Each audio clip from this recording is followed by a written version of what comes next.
Escucharemos, lo pueden seguir a través de la 1, de la 2 de RTV Play o de nuestros compañeros de Radio 3. Nosotros les dejamos aquí ya de cara al fin de semana. Volvemos el lunes, ha sido un placer. Que pasen un buen fin de semana.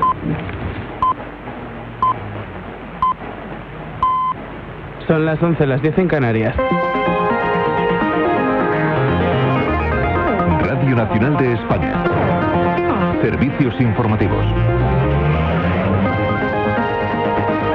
¿Qué tal? Buenas noches. España despide la Navidad superando los 7 millones de positivos por COVID diagnosticados desde que comenzó la crisis sanitaria. Para que se hagan una idea de cómo está creciendo la sexta ola impulsada por Omicron, solo en los últimos 10 días se han contagiado 1 millón de personas, Isabel Dolera.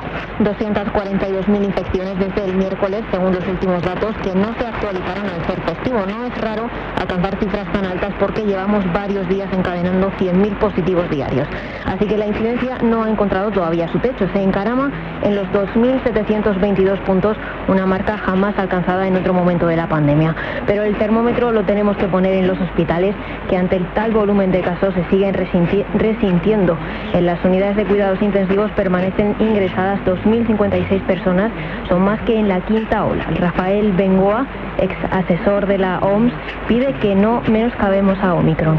No hay que basarse solo en el concepto de menos severidad, porque hay muchísimas personas infectadas y eso nos ha llevado a 880 muertos en los últimos días. Por lo tanto, no hay que seguir subestimando a Omicron. Eso es lo más importante, tanto a nivel político como a nivel del individuo.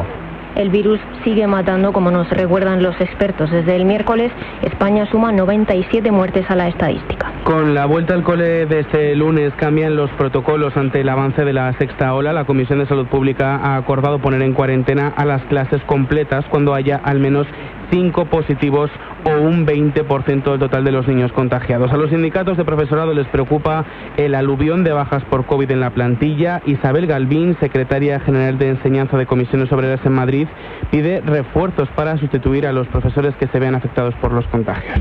No se han reforzado las medidas sanitarias en los centros educativos, ni se ha impulsado la vacunación de niños y profesores. Tampoco se han reforzado las plantillas, porque se ha renunciado a contratar a profesorado y personal educativo de refuerzo ante el COVID. En Estados Unidos, los 3 hombres blancos acusados del asesinato de un joven negro a quien mataron en 2020 en una ciudad de Georgia con una escopeta mientras corría han sido sentenciados hoy a cadena perpetua. Miguel Ángel Suárez, buenas noches. Buenas noches. Ahmaud Arbery hacía deporte por un barrio de la ciudad de Brunswick, en Georgia, como dices, cuando le mataron Gregory McMichael, su hijo Travis, condenados ambos a cadena perpetua sin posibilidad de libertad condicional, y su vecino William Bryan, que podría salir bajo palabra cuando cumpla al menos 30 años. Pero todavía los 3 podrían ser condenados a pena de muerte en un nuevo juicio pendiente que deben afrontar, esta vez por crímenes de odio, por matar al joven porque era negro. This wasn't a case of mistaken identity. La madre del joven ha dicho que la madre del joven asesinado, según ellos, porque le confundieron con un delincuente y le pretendían arrestar, ha dicho que no fue un error, que eligieron a su hijo porque no lo querían, a él ni a su comunidad. Gracias, Miguel Ángel. Y les contamos también que la OTAN sigue muy de cerca las jornadas de protestas en Kazajistán, pide el cese de la violencia. Lo ha dejado claro el secretario general de la organización tras el encuentro que tenían programado para hablar sobre la escalada de tensión que se está viviendo en la frontera entre Rusia y Ucrania. El secretario general de la Alianza valora de forma positiva que Rusia quiera dialogar sobre un marco de seguridad en Europa, pero todos los socios de la OTAN están de acuerdo en mantener la unidad ante un escenario de invasión porque ven un riesgo real de conflicto, a lo que responderían con sanciones. De momento es todo. A continuación se quedan con documentos. Las noticias las pueden actualizar en rtv.es. Radio Nacional de España.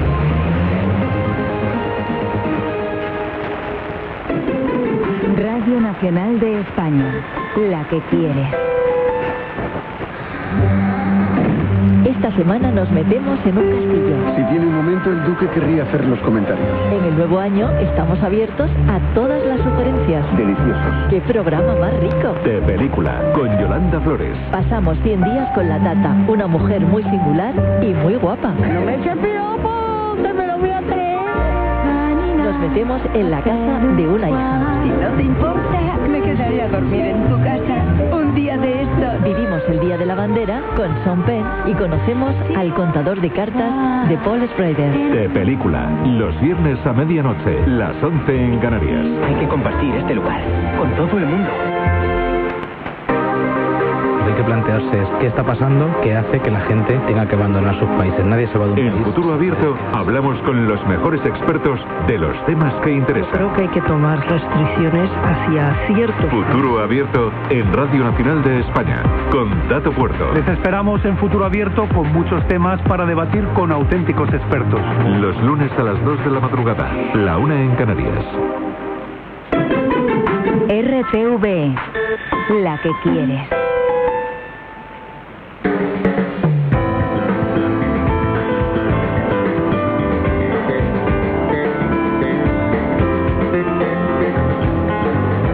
Documentos. Radio Nacional de España. Dante Alighieri. 700 años del creador de la Divina Comedia.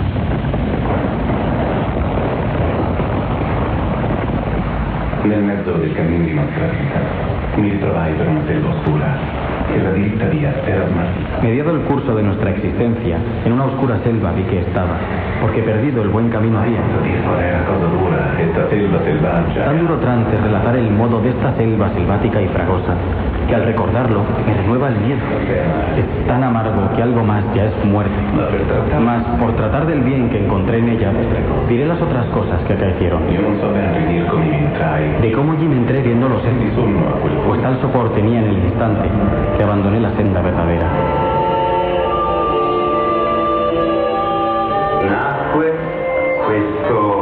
Nace este singular esplendor itálico en nuestra ciudad, en el año de la salutífera encarnación del Rey del Universo, 1265.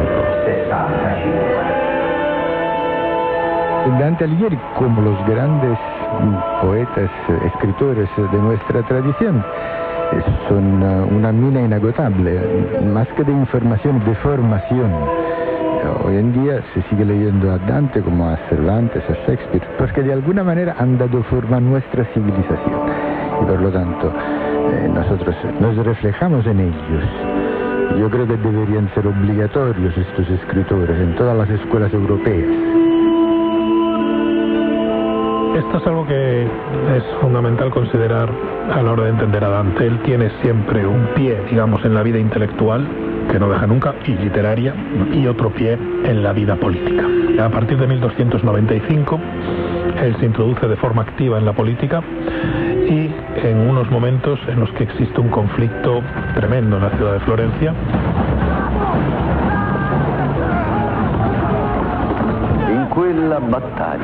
En aquella batalla memorable y grandísima que fue en Campaldino, él, un joven apreciado, se encontraba combatiendo en el ejército. Vigorosamente, en primera línea. Una de las partes que más prefiero de la Divina Comedia es una parte del infierno, es cuando hay el personaje de Ulises, ¿no? Que él dice que distingue el hombre de las bestias, es su capacidad y su gana, su búsqueda de conciencia, de ciencia.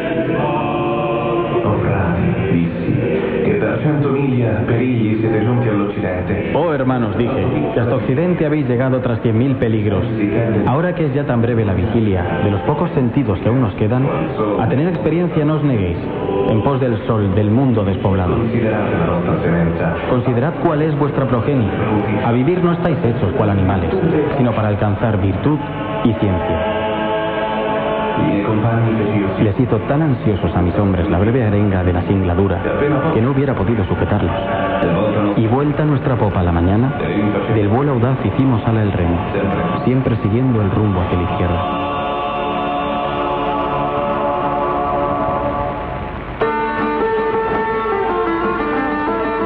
Dante Alighieri fue un extraordinario poeta, escritor y filósofo italiano que vivió entre los siglos XIII y XIV a las puertas del Renacimiento.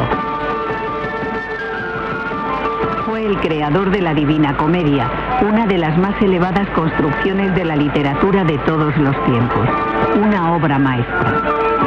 Se cumplen 700 años del fallecimiento de Dante, efemérides que contribuye a recordar y reinterpretar la obra del escritor florentino, siempre en continua evolución, y también a recuperar su trayectoria vital.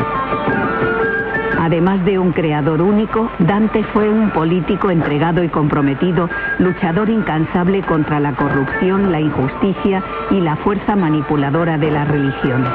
Un compromiso que le generó desventuras sin cuento que muchas veces pusieron en riesgo su existencia. Fue un poeta forzado a abandonar su patrimonio, la familia y la ciudad natal a la que se había consagrado. Su brillante obra literaria ocultó la que fue una errante y difícil trayectoria humana. La vida de un creador capaz, pese a todo, de generar una de las obras más trascendentales de la literatura universal, y lo hizo desde un forzado desarraigo y exilio.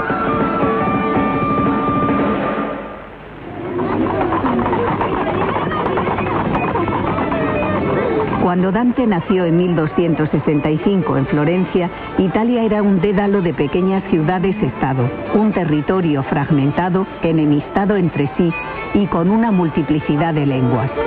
El propio Dante Alighieri, padre del idioma italiano, estableció que en la misma capital toscana se hablaban 14 dialectos diferentes.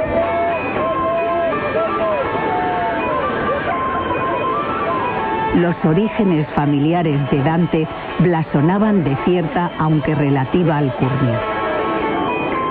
Las últimas investigaciones han demostrado que era una familia de usureros, aunque esa profesión no estaba muy bien vista. Tanto su abuelo como su hermanastro eran usureros, hemos dicho, de préstamos que concedieron, no grandes usureros, pero sí usureros a nivel local, vamos a decirlo así. Dante, en la Divina Comedia, a través de la figura de Cacciaguida, su antepasado, intenta ennoblecer su familia, como se solía hacer en aquella época, pero en realidad no era una familia especialmente noble. Más bien, hoy diríamos clase media o clase media baja, por decirlo de una manera llana y coloquial. Juan Varela Portas de Orduña, doctor en Filología y profesor de la Universidad Complutense de Madrid, presidente de la Asociación Complutense de Dantología. Y luego esta familia es una familia, sí, que es antigua, pero insisto, no es una de las grandes familias. Aunque es verdad que le emparenta con los Donati, a través de su matrimonio con Gemma Donati, que sí que es una de las grandes familias, y hay muchas especulaciones sobre por qué de este matrimonio, que además es un matrimonio de juventud, de conveniencia. Y entonces eso sí que ha dado, digamos, pie a suponer que tenía una posición no importante, pero al menos de un cierto relieve en la ciudad. Sí quiero decir una cosa previa. Sabemos muy poco de la vida de Dante. Quiero decir, el 80% de lo que sabemos son hipótesis, o bien proviene de lo que él mismo nos cuenta en sus obras, que también hay que someterlo a crítica. Se ha hecho una búsqueda enorme, probablemente es el periodo de la historia medieval sobre el que más búsqueda de documentos se han hecho. Todos estos documentos se han ido editando y a partir de aquí se han ido reconstruyendo estas pequeñas teselas que tenemos de su vida. Pero hay que reconocer que la mayor parte siguen siendo suposiciones. Esto tiene una ventaja, y es que lo hace proclive a la leyenda y a la recreación literaria, lo cual aumenta, digamos, la fama, el prestigio del personaje. Pero desde el punto de vista histórico y desde el punto de vista estrictamente biográfico, sabemos muy poco y tenemos muchas interrogantes.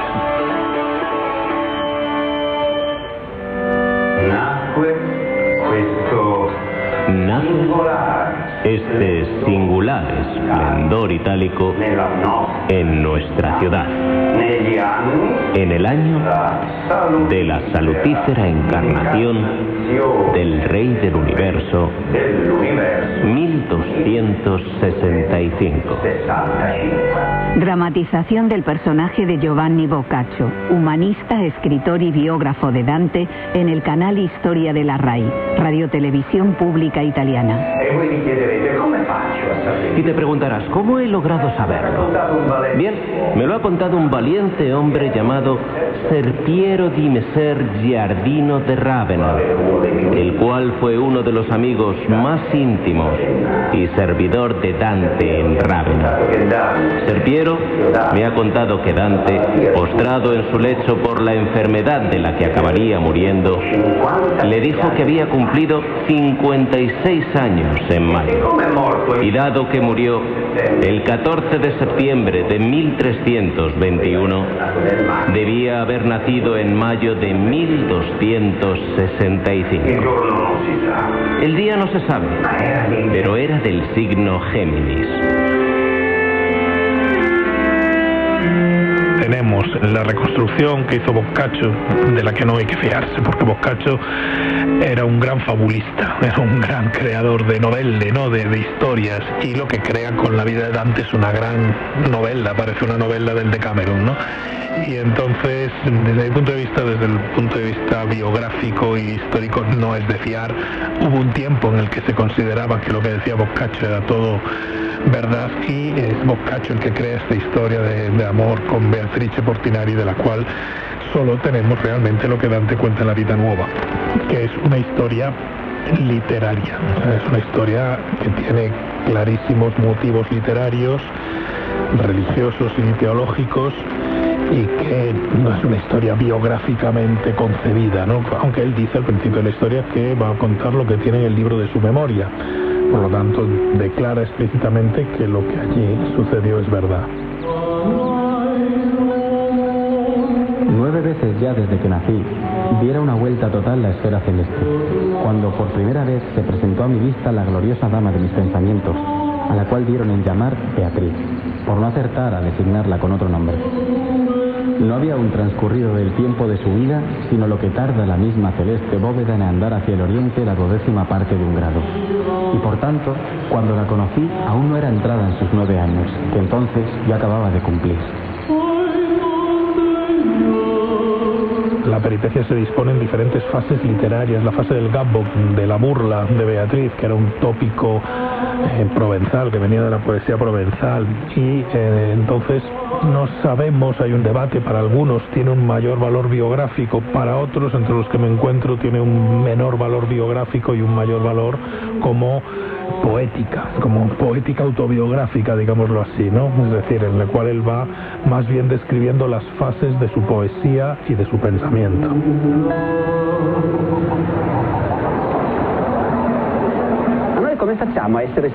¿Y cómo hacemos nosotros para estar seguros de que en Florencia se decía de verdad los Alighieri? Alessandro Barbero, medievalista, historiador, escritor y profesor italiano en la cadena de televisión RAI Historia. El primer documento que lo demuestra es de 1260, el llamado Libro de Montaperti. Este es el códice en el que aparecen los registros del ejército florentino capturados por los sieneses en la gran batalla de Montaperti, en la cual el ejército florentino sufrió una devastadora derrota. Allí, entre todos los ciudadanos que formaban parte de aquel desgraciado ejército, aparece registrado uno de los tíos de Dante, Burnetus de Alagheri, Burneto de Alighieri. Por tanto, esta era la demostración de que en Florencia efectivamente decían los Alighieri. No quiero decir que fueran nobles, pero sobresalían de la masa.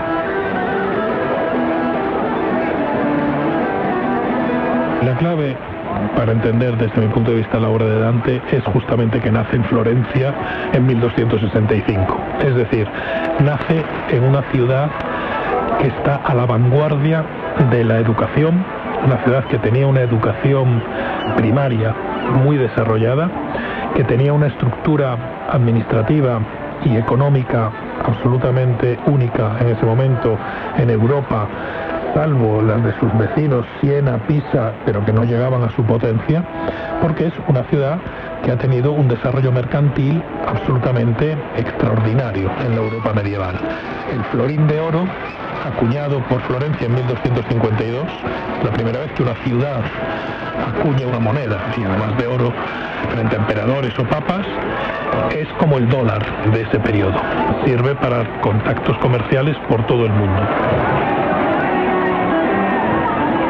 Y además, no solo ese desarrollo comercial, sino que está sufriendo una evolución económica que va a suponer el inicio del capitalismo, con el paso de las manufacturas, de las botteghe, a lo que se llama la manufactura dispersa, cuando estos talleres se alían, que se coordinan entre ellos y empiezan a nacer lo que hoy llamaríamos empresas, mutatis mutandis, ¿no? Y además con un desarrollo de la banca absolutamente impresionante. La banca de los Bardi, de los Acciaioli, son auténticas potencias mundiales. Es algo así como si habláramos de Nueva York a principios del siglo XX, ¿no? Una ciudad que está un poco más allá del resto del mundo o del resto de Europa. Y ahí nace Dante y recibe una educación primaria muy fuerte, una educación que le permite acceder al latín, incluso sin esta educación filosófica que tiene después, le permite tener un conocimiento de la tradición poética en lenguas romances y también una primera introducción a la poesía clásica, y por lo tanto le permite empezar una carrera intelectual que luego ya va a él a seguir como autodidacta, porque esto es importante. Dante siempre fue un autodidacta, porque en su infancia y en su primera juventud sentó unas bases educativas importantes gracias al gran desarrollo educativo, económico y social que tenía Florencia.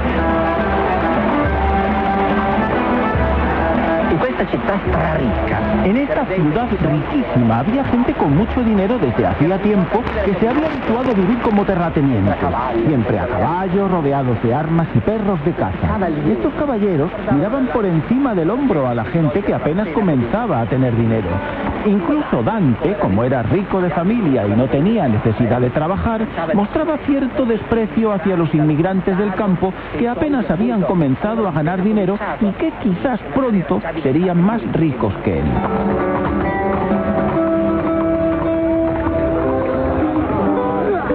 La infancia y juventud de Dante transcurren en su Florencia natal entre los estudios, los juegos, los galanteos, la poesía y la vida social. Dante es un joven de buena familia interesado por la cultura que no desdeña por ello la diversión. A los 9 años había conocido a Beatriz, una niña de su edad de la que quedó locamente enamorado. Un enamoramiento real o ideal que Dante reflejó en su obra, primero en su libro La vida nueva. Para el escritor, ella sería símbolo futuro de lo bueno, como el propio nombre de su amada significa, Beatriz, la que da felicidad. Pero hasta Dante, o sea, hasta finales del siglo XIII, incluso en las primeras líricas de Dante, el amor es esto, una patología, una enfermedad de la mente, una forma de locura. Raffaele Pinto, profesor de Filología Italiana de la Universidad de Barcelona, presidente de la Sociedad Catalana de Dantología, especialista en literatura medieval y editor de La vida nueva de Dante Alighieri. Y es aquí donde llega el genio. ¿En qué consiste el genio? En inventar un mito que le da la vuelta a este concepto. Dante se inventa una idea del amor que en lugar de ser enfermedad, en lugar de ser una locura, es en cambio la única condición de la felicidad y del bienestar. Le cambia de signo a esta experiencia del amor. Y este cambio de signo se produce a través del mito de Beatriz.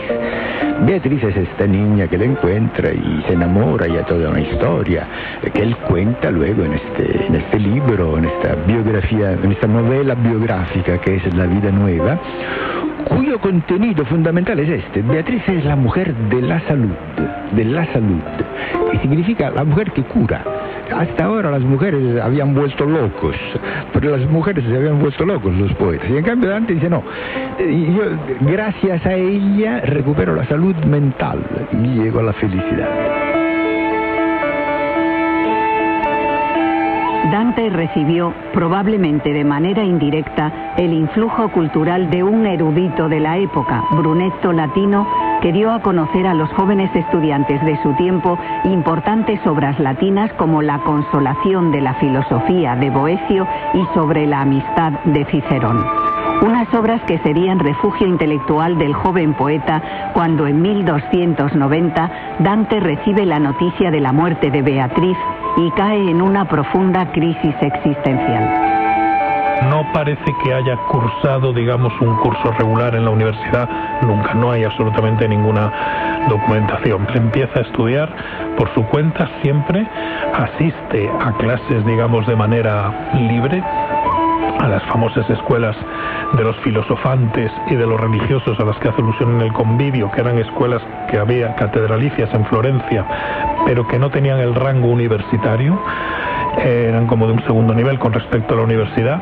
Es posible que haya frecuentado algún curso universitario en Bolonia de manera libre como oyente, pero no tuvo una formación regular. Todo lo que aprendió, lo aprendió, digamos, por su cuenta. Dante, junto a otros jóvenes vanguardistas florentinos, compone poesías amorosas de estilo provenzal, siguiendo un modelo de refinamiento y gentileza social que después el autor de la comedia bautizaría como Dolce Stil Nuovo. Aquellos poetas veinteañeros participan también en una especie de torneos líricos, escribiendo poesías denominadas tenzone, en las que son frecuentes los insultos personales y las frases hirientes. Entre aquellos stilnovistas destaca un personaje misterioso y atractivo, el poeta Guido Cavalcanti, con el que Dante mantuvo una intensa y a veces tormentosa amistad debido a sus diferencias filosóficas y políticas. Sobre Cavalcanti he escrito en mi Decamerón, que sin duda habréis leído. Buen personaje. Todos los jóvenes ricos querían su compañía. Era un gran filósofo, pero eso a los ricos poco les importaba. El más elegante de todos, el más refinado y riquísimo. Lo invitaban a todas partes, pero él no hacía caso. Era un verdadero amigo de Dante, aunque siempre estaban discutiendo. La época de formación de Dante coincidió con un raro periodo de paz en Florencia, de prosperidad económica y fortalecimiento democrático. Ello no quiere decir que escasearan los enfrentamientos con las ciudades vecinas favorables a los gibelinos que recelaban de su poder. Hubo batallas y enfrentamientos cruentos, traiciones, violación de derechos, crímenes y asesinatos de personajes conocidos que Dante reflejaría después en su comedia. En alguno de estos enfrentamientos armados, la batalla de Campaldino, Dante Alighieri participó al lado de los güelfos florentinos. En el barrio Sexto de la Puerta de San Pedro siempre se reclutó la mejor caballería y gente de armas de la ciudad. Giovanni y Filippo Villani, cronistas de Florencia en la época de Dante. Dramatización del canal Historia de la RAI.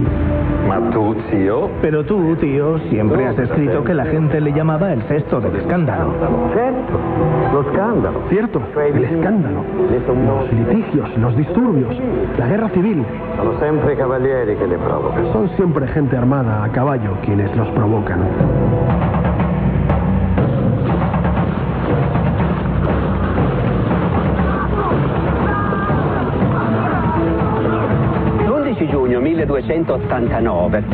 El 11 de junio de 1289, Dante no está en su estudio leyendo a los poetas clásicos. Está a caballo en medio del campo, dentro de la cota de malla de hierro que pesa al menos 20 kilos, con el escudo al brazo, la lanza empuñada, la espada enfundada a la cintura y en la cabeza el yelmo de acero, cerrado y sofocante. El historiador Alessandro Barbero. Dante era sotto. Dante estaba allí abajo, en la llanura de Campaldino. Era uno de los 150 combatientes que los florentinos habían desplegado en primera línea esperando el ataque del enemigo. No sabe todavía que la batalla de Campaldino será una gran victoria que marcará la derrota definitiva de los gibelinos en la hegemonía de Florencia en Toscana. A partir de 1295 Dante entra en política y a la vez empieza a reflexionar sobre la política y escribe unos poemas, 2 canciones concretamente, en las que describe la degradación que la lógica del dinero, el florín, en la comedia La moneda de Florencia, Dante la define como la maldita flor. ¿Por qué maldito el florín? El florín entonces era como el euro, el dólar, la moneda de las finanzas internacionales. Porque el capitalismo, tal como se había desarrollado en Florencia, había transformado completamente la mentalidad de las personas, que vivían por el dinero, lo cual generaba conflictos infinitos, conflictos que implicaban luego guerras, choques sangrientos entre grupos, familias, partidos. Los partidos en Florencia se llamaban parte. La parte que es muy de donde viene la palabra moderna partido. ¿Qué significa parte? Significa que algo se ha roto. ¿Y qué es lo que se ha roto? El sentimiento de la unidad, de la comunidad. El partido es esta fractura, es la señal, la consecuencia de esta fractura. Nosotros ahora los partidos son necesarios y vivimos en las democracias, pero en aquella época los partidos eran armados y luchaban entre ellos. Esto es algo que es fundamental considerar a la hora de entender a Dante. Él tiene siempre un pie, digamos, en la vida intelectual, que no deja nunca, y literaria, y otro pie en la vida política. Juan Varela Portas de Orduña, doctor en Filología y profesor de la Universidad Complutense de Madrid. Él se introduce de forma activa en la política y en unos momentos en los que existe un conflicto tremendo en la ciudad de Florencia.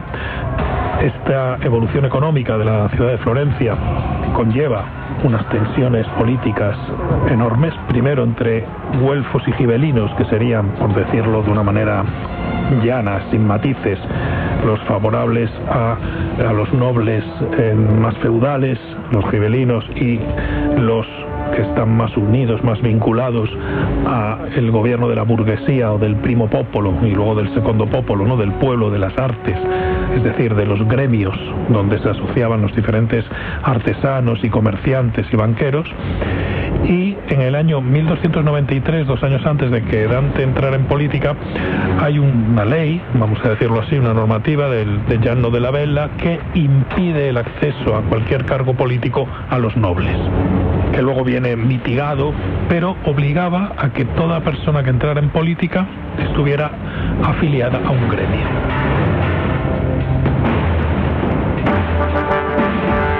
Dante se afilia al gremio de los médicos y de los especieros, que era el que él consideraba que era el más cercano a sus intereses, y entra en política y desarrolla una política en la ciudad desde 1295 hasta 1302, en el que es exiliado a causa de todas estas luchas. Ahí, digamos, la batalla es más bien entre grupos ya internos a los güelfos, que son los blancos frente a los negros, que en realidad no tenían una ideología extremadamente distinta, sino que eran más bien intereses familiares de las diferentes familias, de los diferentes grupos de poder de la ciudad.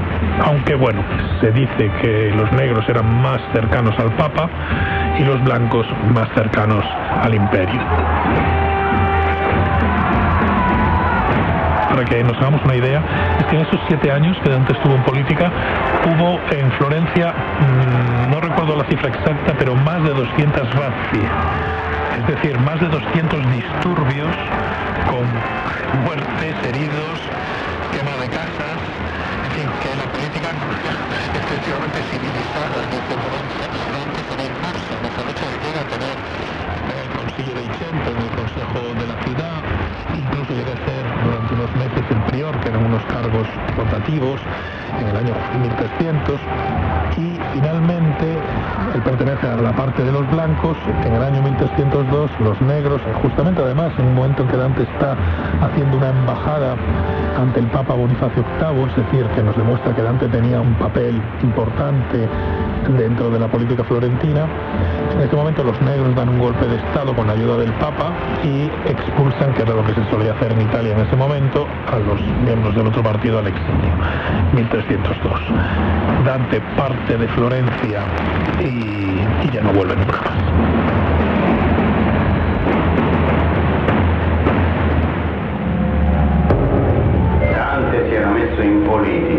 Dante se había metido en política y le fue absorbiendo tremendamente. Dramatización del personaje de Giovanni Boccaccio, humanista, escritor y biógrafo de Dante. Abandonando los estudios, las consideraciones filosóficas que requerían quietud, concentración, una gran tranquilidad de espíritu, imposible con el tumulto que supone la política. La política fiorentina era davvero un vespaglio. Y la política florentina era un verdadero avispero lleno de trampas, porque no era solamente la división social entre los magnati y los populani, era la vieja división ideológica, gangrenada entre güelfos y gibelinos. Alessandro Barbero, historiador y profesor italiano. Que ormai era tenuta viva solo dalla propaganda. Que además se mantenía viva gracias a la propaganda, porque los güelfos habían vencido abrumadoramente, y decir gibelinos en Florencia es como hablar de los comunistas en Estados Unidos. Pero había ese partido güelfo, parte güelfa, con su palacio que aún existe hoy en el centro de Florencia.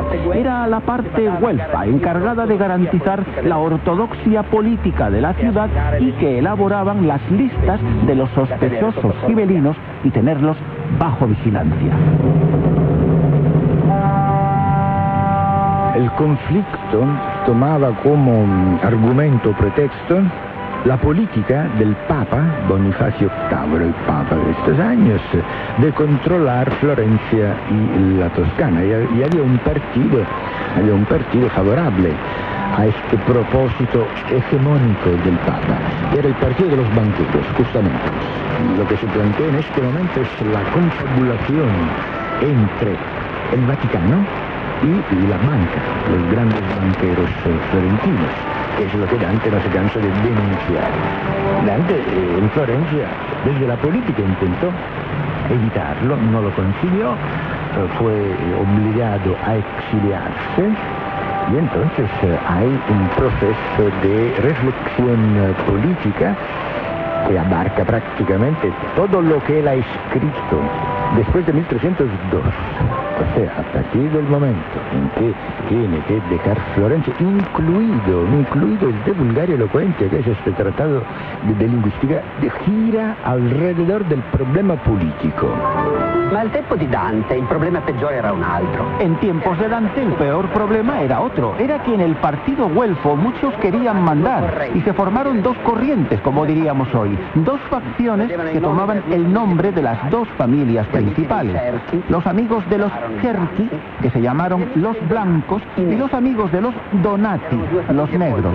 Eran dos familias muy distintas. Una tenía más orgullo que dinero y la otra todo lo contrario.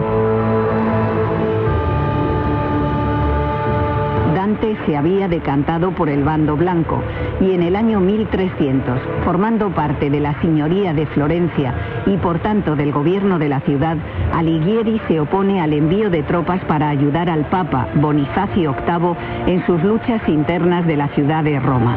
La reacción del pontífice es la excomunión de Florencia, al tiempo que prepara el golpe de Estado con la entrada en la ciudad de Carlos de Valois, hermano del rey Felipe IV de Francia, lo que supone la derrota y represión de los güelfos blancos y las sentencias a muerte y el destierro de Dante Alighieri y sus hijos.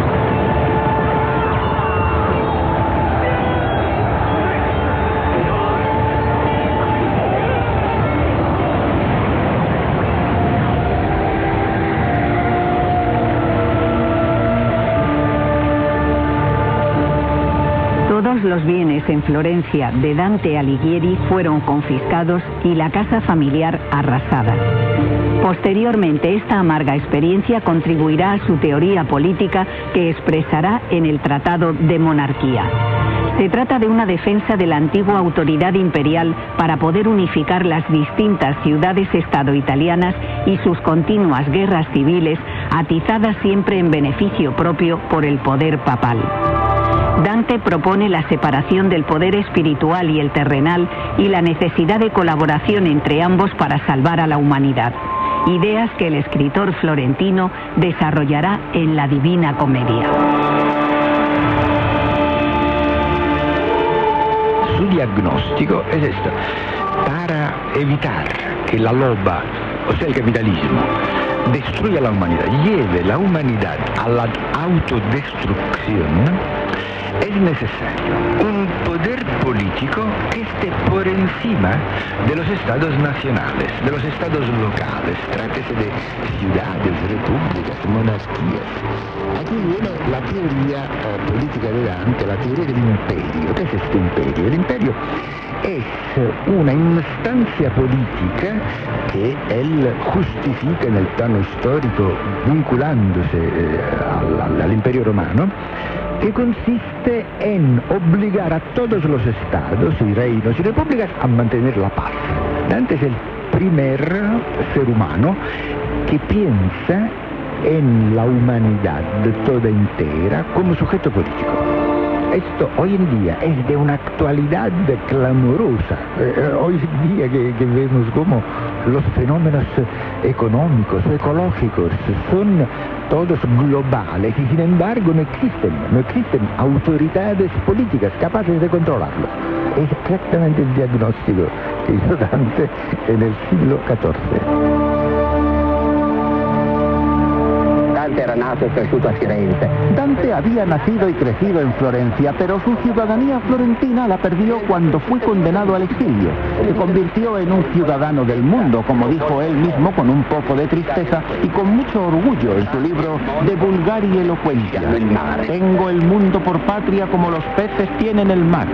El medievalista y profesor de historia Alessandro Barbero en la radiotelevisión pública italiana. Dante pensaba di essere nel mezzo del cammin di nostra vita. Dante pensaba estar en el medio del camino de nuestra vida cuando tuvo que dejar Florencia para siempre. Tenía 36 años y la Biblia dice que el hombre ha sido creado para vivir 70 años, pero él no llegó, murió a los 56 tras 20 años de exilio. Quei 20 anni che sono stati i più tristi e amari della sua vita. Pero estos 20 años, los más tristes y amargos de su vida, son los más importantes para nosotros, porque en esos años Dante mantuvo la promesa que hizo a Beatriz, escribir de ella lo que no había escrito de ninguna, y que lo que escribió fue más allá del homenaje a la mujer que había amado tanto tiempo sin esperanza. Es un patrimonio de la humanidad, porque en 20 años de exilio, vagando entre Bolonia, Pisa, Verona, Rávena, entre la Lunigiana y el Casentino, Dante ha escrito lo que llamaba comedia, y que nosotros con Boccaccio llamamos la Divina Comedia.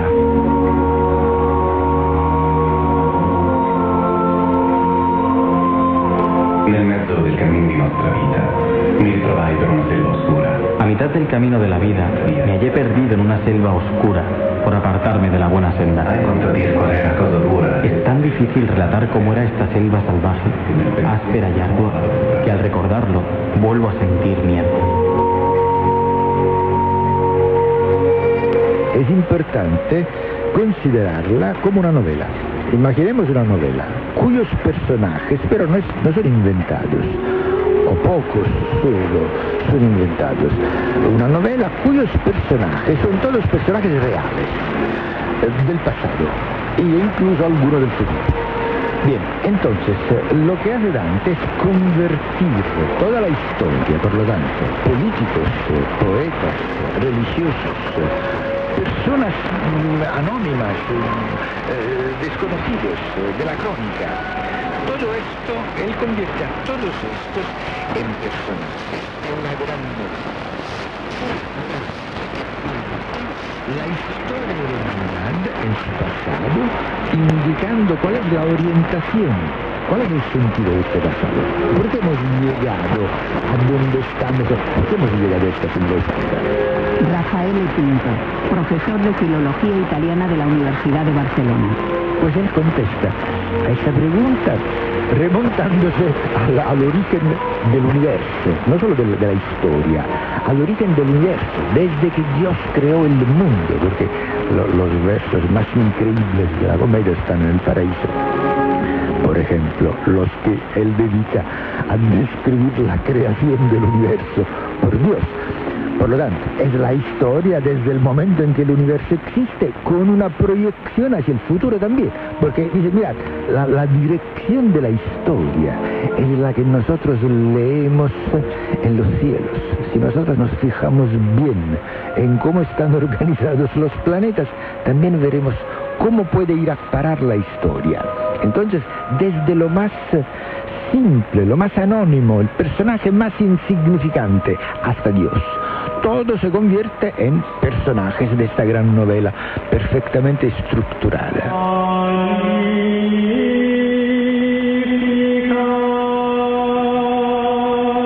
Paradiso, canto primo. Paraíso, canto primero. La gloria di colui che tutto muove, per l'universo bene. La gloria del que todo lo gobierna penetra el universo y resplandece en unas partes más y en otras menos.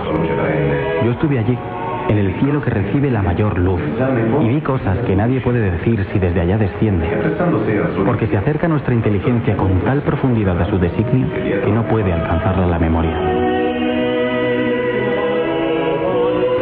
Dante compuso la comedia en los peores años de su vida, los años de su destierro florentino, vagando de ciudad en ciudad en búsqueda de protección, pese a lo cual fue capaz de construir una de las más grandes obras de la literatura. Una obra que organizó en 3 grandes cánticos, el infierno, el purgatorio y el paraíso. La comedia es una obra extensa, más de 14.000 versos minuciosamente pensada, que gira en torno a una numerología dominada por el 3. Lo hace por medio de tercetos encadenados y versos en decasílabos. Dante Alighieri dedicó a su composición al menos 15 años de su vida. No la escribió en latín. Prefirió narrar el poema en su lengua vernácula toscana, y esto le convirtió en padre fundador de la lengua italiana. Pensó que el latín ya no podía ser la única lengua de cultura, que había una sociedad civil, laica, que necesitaba utilizar su lengua no solo para mercadear o para contar historias y chistes, sino también para hacer cultura. Por lo tanto, sí, teoriza la necesidad moderna, él ya tiene claro el concepto de lengua materna, el parlar materno, ese es un concepto que él enfoca en la Divina Comedia, la lengua materna como lengua de la sociedad civil. Ya desde su inicio, en el primer canto del infierno, el poeta romano Virgilio anticipa a Dante lo que va a contemplar.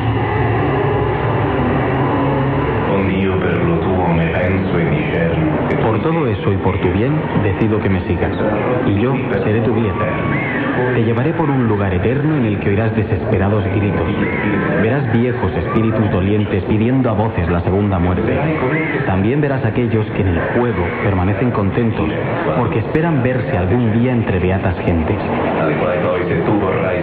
Si tú quieres después subir a verlos, tendré que abandonarte, pero un alma más digna que la mía irá contigo, porque el emperador que allí gobierna, como yo fui rebelde a su doctrina, no quiere que te lleve hasta su reino.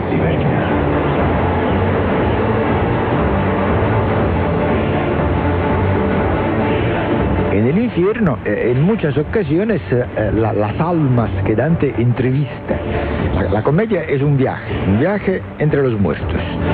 Dante es el único vivo en este mundo de muertos. Y su viaje consiste en entrevistar a esos muertos que le dan unas informaciones privilegiadas, porque los muertos saben cosas que nosotros, los vivos, no sabemos.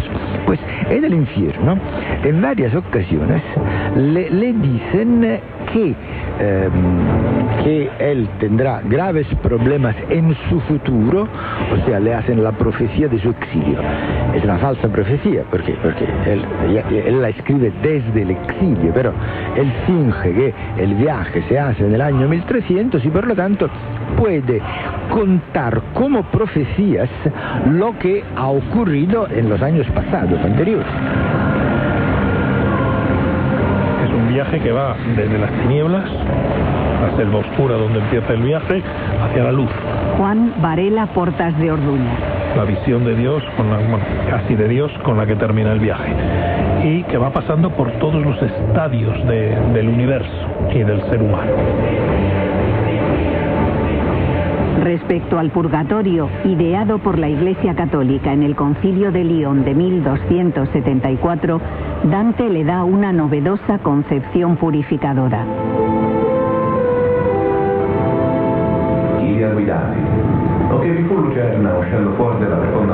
¿Quién os guió? ¿Qué luz habéis seguido para salir de la profunda noche eternamente negra del infierno? ¿Se han roto ya las leyes del abismo? ¿O es que ha cambiado el cielo su juicio y a mis brutas venís los condenados? Yo le he mostrado ya los condenados. Y ahora quiero mostrarle los espíritus que bajo tu dominio están purgándose. Ruego lo acojas con benevolencia. Busca la libertad, que es bien preciado. Lo sabe y que por ella da la vida. Y en el paraíso, finalmente, Dante comprende los misterios y consigue percibir en la diversidad universal la unidad divina del amor que todo lo mueve, sea el sol como las estrellas.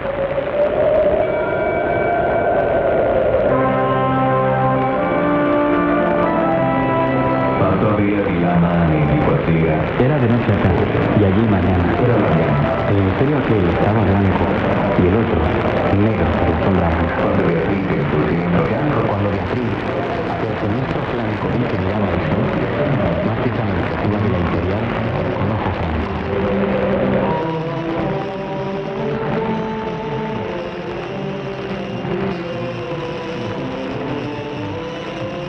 La Divina Comedia condensa todo el saber de la época medieval que trasciende hasta nuestros días. Dante escribe la crónica de un viaje iniciático y alegórico al ultramundo, donde sus personajes transitan por el pasado, presente y futuro de la humanidad, y lo hace de la mano de tres guías: Virgilio, Beatriz y San Bernardo. La obra constituye en suma un formidable empeño cultural de carácter científico, filosófico e histórico. El creador toscano, condenado a la hoguera si regresaba a Florencia, lo comenzó a escribir desde su destierro y su creación llegó hasta poco antes de su muerte en 1321. La comedia, como el poeta florentino la llamaba, hace asimismo una crítica rotunda a la corrupción de la Iglesia, la violencia política, el poder y la riqueza.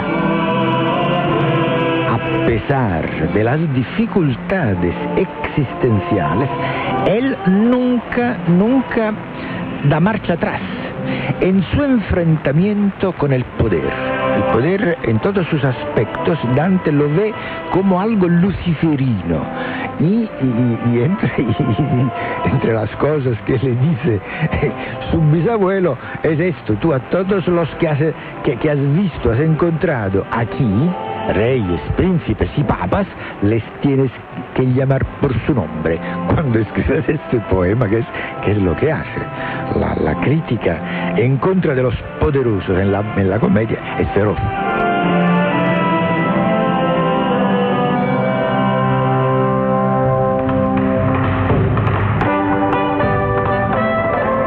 ...700 años desde la muerte de Dante marcan hoy una intensa actividad cultural en Italia y también en España. Se reflexiona sobre la figura y la obra del divino poeta más que nunca. Su vigencia ha traspasado todas las esferas del tiempo hasta manifestar ahora su plena actualidad. No son solo muchas actividades, sino que se desarrollan en distintos sectores, porque la figura de Dante era una figura y es una figura tan poliédrica que hemos conseguido desarrollarla en la música, en el teatro y en exposiciones. María Luisa Pappalardo, directora del Instituto Italiano de Cultura de Madrid. Y también hemos intentado hacerlo para todo tipo de público. Así estamos intentando de hablar de Dante también a un público de más jóvenes. Tenemos también 2 exposiciones, que es una exposición de fotografías que nos enseña las huellas de Dante en ciudades italianas en el día de hoy, para decir que Dante es de gran actualidad. Y no nos olvidamos claramente de un nivel académico con un congreso muy importante internacional que está organizando la Universidad Complutense en colaboración con otras universidades españolas y con la participación de expertos italianos, y también el instituto será parte de esta importante conferencia.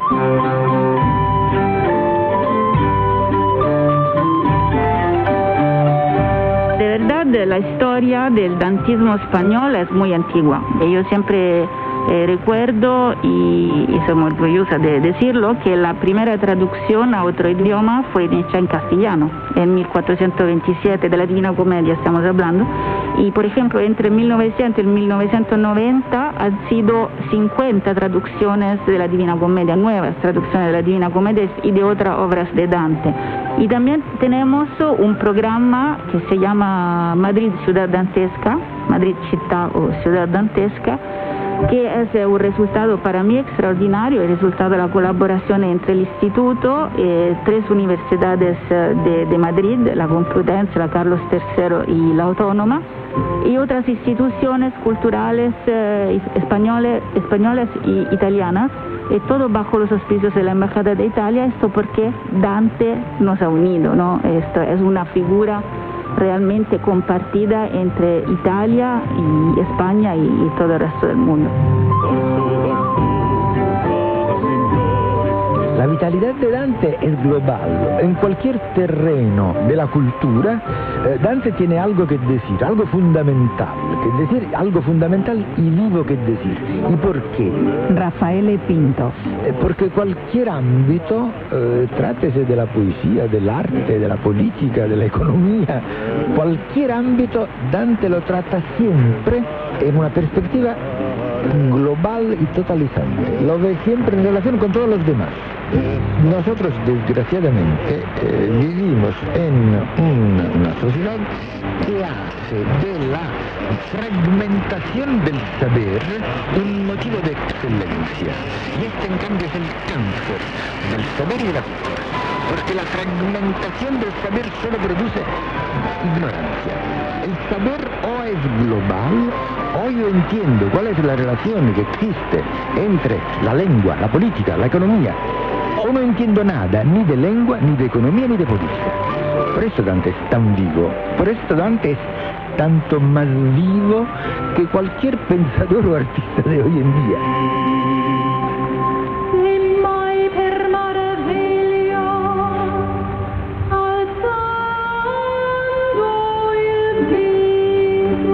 Una cosa sí que, bueno, hemos compartido también con el profesor Varela. Con el profesor Varela hemos hecho un video que está en nuestro canal de YouTube, que es un video, hablamos del tema de los abrazos en la Divina Comedia, cómo este tema de la corporeidad y de la dimensión espiritual se desarrolla las 3 cánticas. Y con Juan hemos hecho esta reflexión que más que poeta del infierno, Dante tendría que ser el poeta del amor. El amor que está en la Vita Nueva, el amor que está en las rime petrose, hasta la Divina Comedia. Así que más que infernal, dantesco, tendría que ser de amor. En el infierno, Dante consigue, ¿no?, abrazar al personaje que encuentra, y en el purgatorio él quiere hacerlo, pero no lo puede hacer. Y también en el paraíso, no, es más un abrazo de luz, digamos, que esta concepción de la divinidad de Dios es un abrazo de luz. ¿Por qué queremos cambiar esta connotación negativa de la palabra dantesco? Porque parte de la identificación de Dante con el infierno. Juan Varela Portas de Orduña. Pero en realidad Dante es, ante todo y sobre todo, el poeta del amor. Desde su primer soneto hasta su último verso, la preocupación fundamental de Dante es la de investigar literariamente y también filosóficamente y teológicamente sobre la naturaleza del amor. Él concibe que el ser humano se puede redimir y puede llegar a la felicidad solamente si está impulsado por el amor.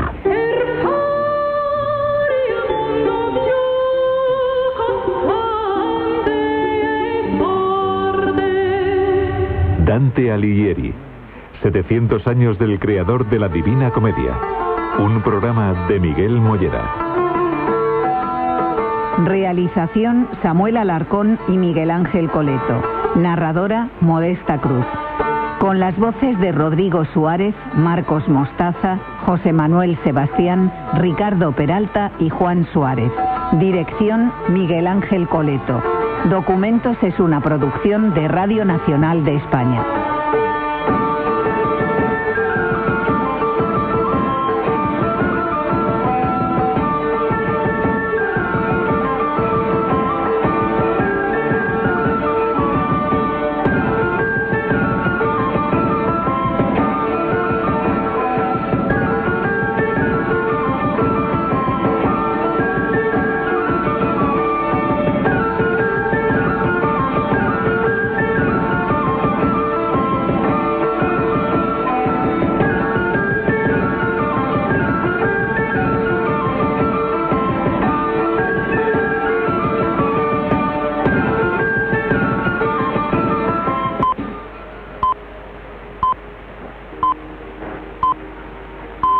Ya es medianoche, las 11 en Canarias.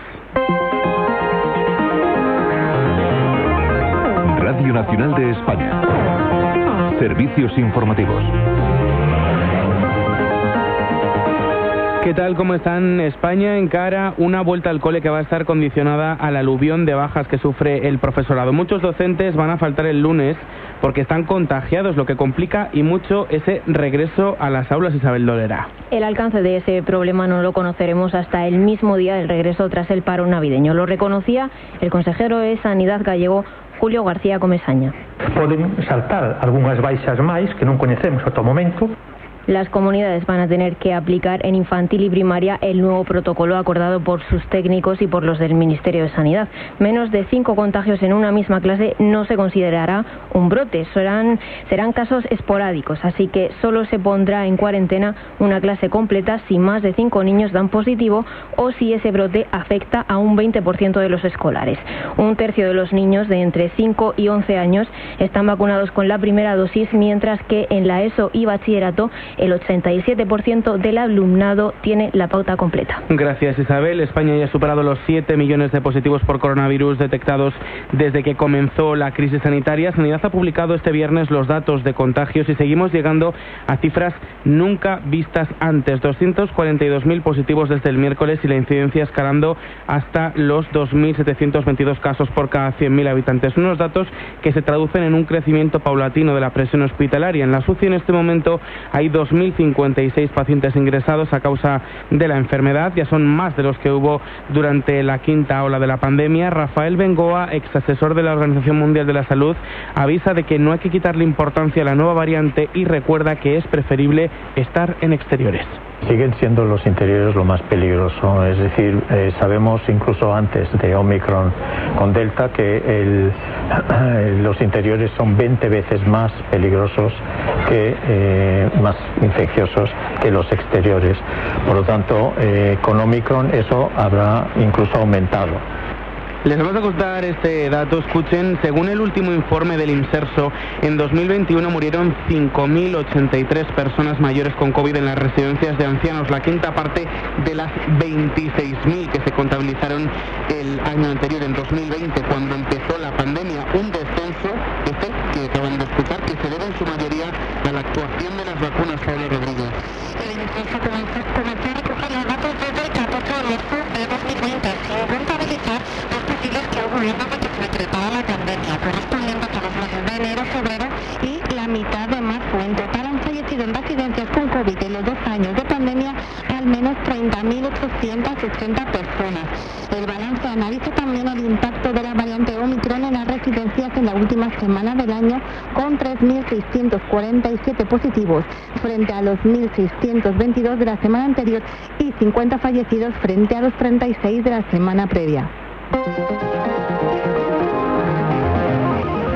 El Gobierno ya tiene fecha para el proyecto de ley de vivienda, está en la agenda del Consejo de Ministros del próximo 18 de enero y va a ser la primera norma de vivienda estatal de nuestra democracia. En un principio, esta nueva legislación que regula, por ejemplo, el precio del alquiler, se tenía que aprobar antes de que finalizase el año, pero el Consejo General del Poder Judicial no remitió su informe preceptivo hasta hace poquito. La ley de vivienda ha sido uno de los escollos entre los dos principales partidos del Gobierno de coalición y una condición para los morados antes de dar su sí a los presupuestos.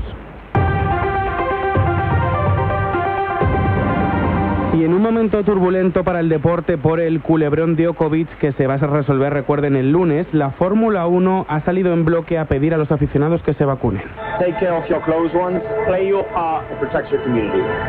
Get vaccinated. I think Sin duda es llamativo, los pilotos del Mundial se han unido en un mensaje: pon de tu parte, vacúnate. Ese es el lema de este vídeo que están escuchando, en el que aparecen Carlos Sainz, aparece también Fernando Alonso, lanzando ese mensaje para que la temporada de 2022, que arranca en febrero con los test de Barcelona, pueda ser con público en las gradas de los circuitos. He despertado en el fondo de este pozo sin saber quién soy. Izal va a tocar este sábado en el concierto benéfico que organiza esta casa, Radio Televisión Española, para apoyar a los afectados por el volcán de La Palma. María Dilón, buenas noches. El acto reunirá a 24 artistas este sábado. Comenzará a las 9:30 y todos los beneficios se destinarán a los damnificados por la erupción. El cantante Miquel Izal anima a todos a colaborar en la causa. Si no pueden asistir pero quieren ayudar, lo pueden hacer a través de Bizum con el código 03747 o comprando una entrada en la fila 0. Que ya más allá de lo que podamos ayudar, que seguro que es mucho para paliar los efectos del volcán, pues también en estas fechas raras donde tanto cuesta parece ser felices, pues mira, incluso el propio concierto también va a ser un desahogo, ¿no?, para la gente que acuda a disfrutar de él. Actuarán artistas de gran relevancia como Rafael, Fangoria o la canaria Ana Guerra. El evento durará casi 3 horas y se podrá seguir en Radio Nacional de España y en Radio 3. Ahora en esta sintonía, gracias María, se quedan con De Película de la mano de Yolanda Flores, y las noticias ya saben que pueden actualizarlas en rtv.es. Radio Nacional de España.